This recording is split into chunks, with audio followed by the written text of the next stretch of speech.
Ya, gaya kepemimpinan seperti ini, seperti Anies ini, lebih cocok kalau disebut mirip dengan perpaduan pemimpin Sunda Empire dan Rocky Gerung. Itu lebih cocok. Yang satunya halunya kebangetan, yang satu lagi merasa cerdas, tapi berbicara yang tidak jelas dan tidak nyambung sama sekali. Anies kita ketahui sering kelebihan bayar.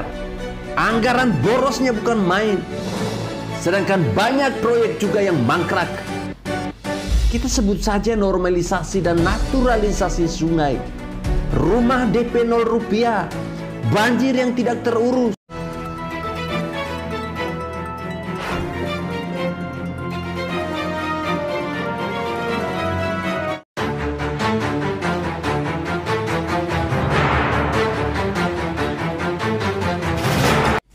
Assalamualaikum warahmatullahi wabarakatuh. Salam, salve, Om Swastiastu, Namo Buddhaya, salam kebajikan.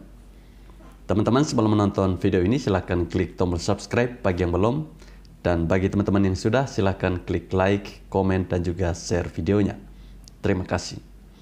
Salam Pancasila. Baik teman-teman, video saya kali ini saya akan membahas tentang relawan, atau boleh saya katakan mereka ini adalah pendukungnya Anies Baswedan, di mana mereka mengatakan bahwa gaya kepemimpinan dari Anies Baswedan ini menurut mereka itu adalah perpaduan antara Soeharto dan SBY. Aduh, Soeharto dan SBY.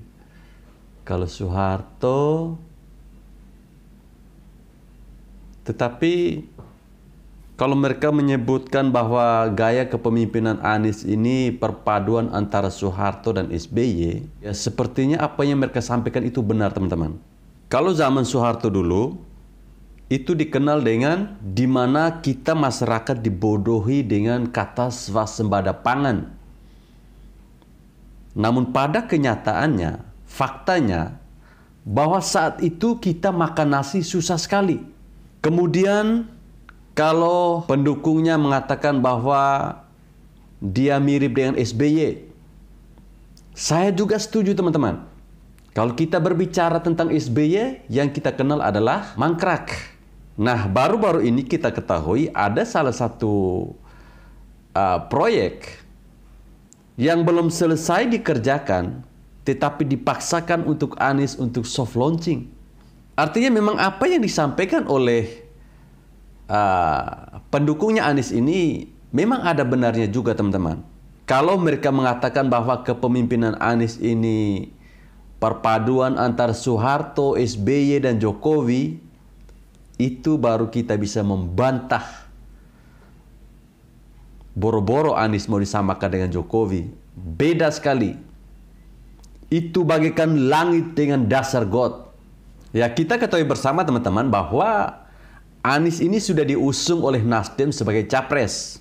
Tentunya untuk mengangkat dirinya setinggi mungkin, baik oleh dirinya sendiri maupun oleh pendukungnya. Nah, beberapa bulan lalu, teman-teman, para relawan Anies ini, mereka membuat sebuah lawakan yang menurut saya sangat menghibur. Ya, kenapa saya katakan bahwa para relawannya ini membuat kita terhibur? Di mana pada salah satu akun Twitternya, yaitu Anies Mania, yang menyebutkan bahwa Anies Baswedan adalah perpaduan dari 5 presiden Indonesia. Wow! Sebuah pujian yang tidak tanggung-tanggung, tanpa malu dan tidak tahu malu menurut saya, teman-teman.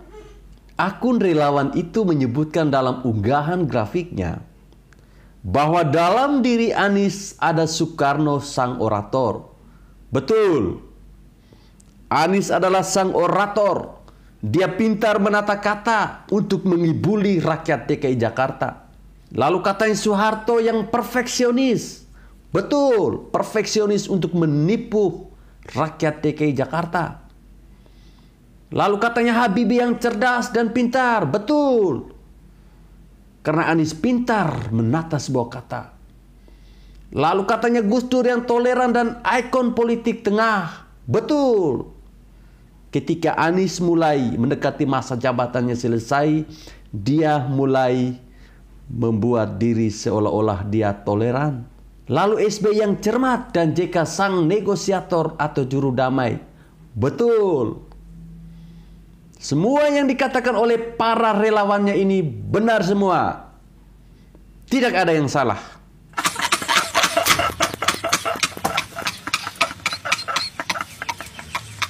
Dan seperti biasa kita ketahui bahwa tidak ada nama Bapak Jokowi di sana. Anies adalah antitesis dari Bapak Jokowi. Begitu kata Nasdem beberapa hari yang lalu, teman-teman. Kalau saya jadi relawannya Anies, saya akan tambahkan lagi Anies adalah gabungan dari Presiden USA, Rusia, dan Cina yang bakal membawa Indonesia sangat disegani, bahkan ditakuti di seluruh dunia.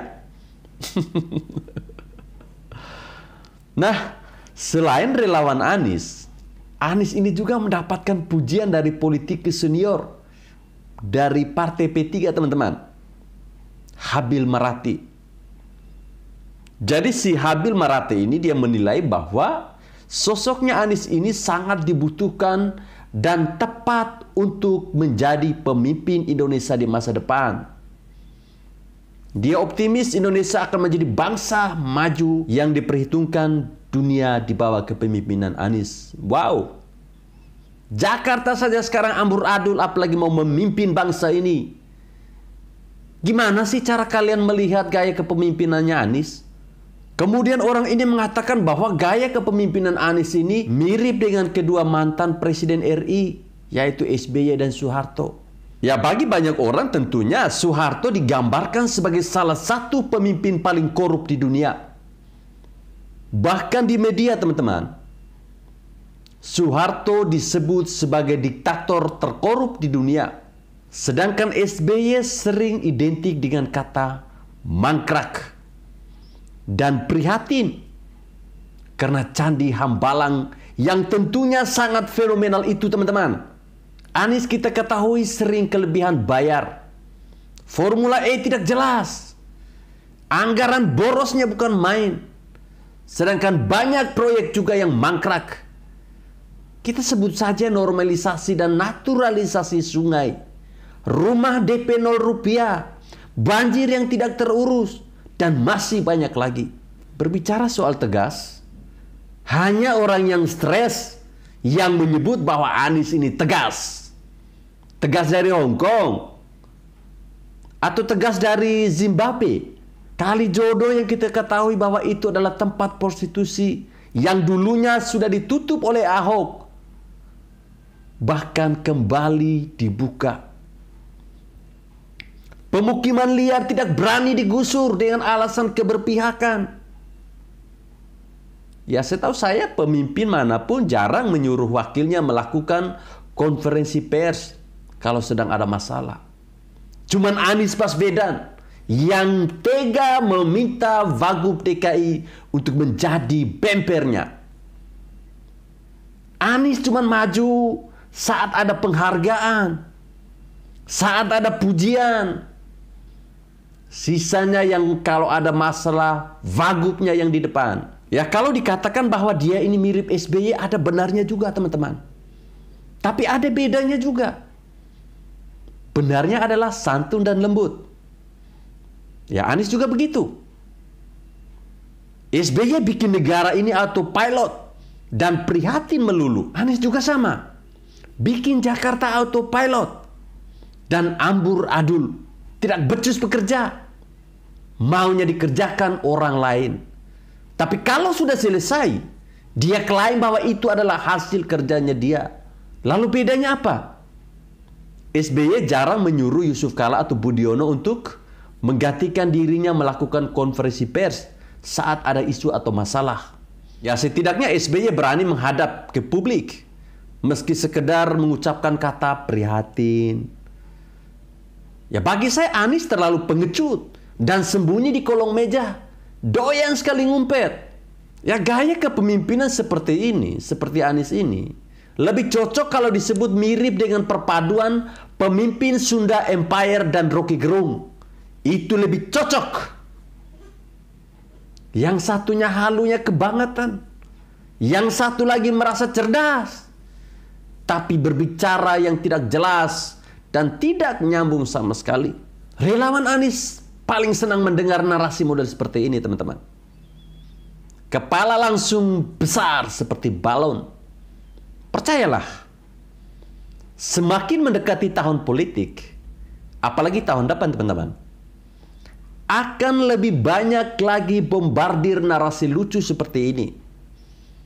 Jauh lebih banyak daripada bombardir rudal Rusia ke Ukraina. Ini baru permulaan saja. Anies sudah disebut perpaduan banyak Presiden Republik Indonesia. Next, seperti apa lagi? Kita nantikan saja, teman-teman. Untuk itu, cerdaskan pikiran kita. Jangan kita mau lagi dipermainkan oleh pendukungnya ini. Tapi tidak ada salahnya, teman-teman, kita dukung Anies di tahun 2024. Bukan sebagai capres ya, tapi sebagai kepala tim perumus Kamus Besar Bahasa Indonesia atau penulis buku tentang cara ilmiah merangkai kalimat-kalimat untuk membius banyak orang. Ya, bagi saya Anies ini lebih cocok menjadi seorang motivator, lebih cocok menjadi seorang penulis buku. Relawan mengatakan bahwa dia mirip dengan Soeharto dan SBY. Gila nggak? Baik teman-teman, saya kira sampai di sini video saya. Terima kasih bagi teman-teman yang sudah menonton video ini. Dan terima kasih juga saya ucapkan bagi teman-teman semua yang masih tetap setia menonton channel ini. Jika video ini sangat bermanfaat, silakan di-share sebanyak-banyaknya. Terima kasih.